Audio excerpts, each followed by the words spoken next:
everyone, just got an update on the flooring. So the joist's been passed, we've filled it with insulation, that's been passed, and now we're allowed to start putting the floor covering down. On this project we decided to go with a product called Caber Floor P5.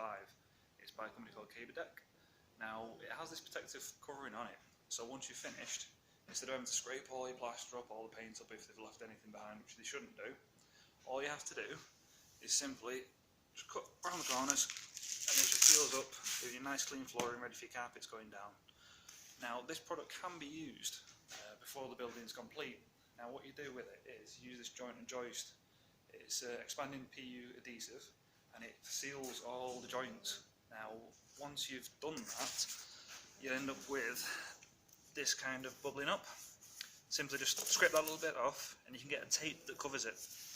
And then that actually makes it waterproof. So whilst your building's not got the roof on it, it doesn't affect the chipboard flooring. So you can do up to, I think it's 6 months with this product, which is plenty enough time to make sure it's watertight and your floor doesn't get damaged. So we've only been able to lay the floor up to this point here because the plans have slightly changed. The client decided to move one of the dividing walls over, because this section over here is going to be one apartment, and then around here it's going to split and be the second apartment. Now the change is nothing much really, but it's going to be just from here to over here.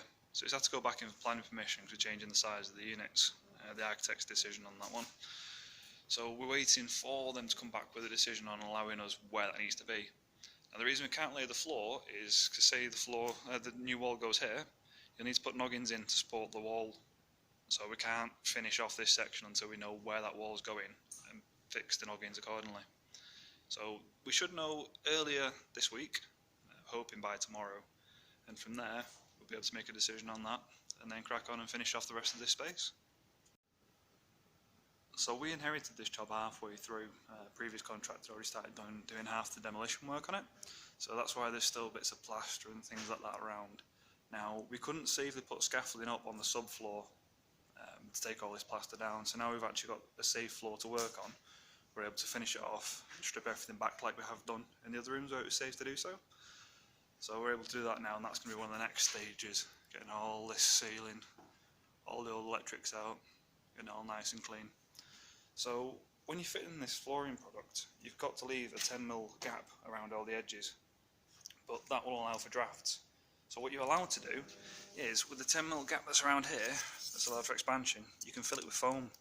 So the foam will expand and compress with the expansion and contraction of the floor, and that maintains a nice airtight barrier all the way around, separating the living space from what is below here is a vented crawl space.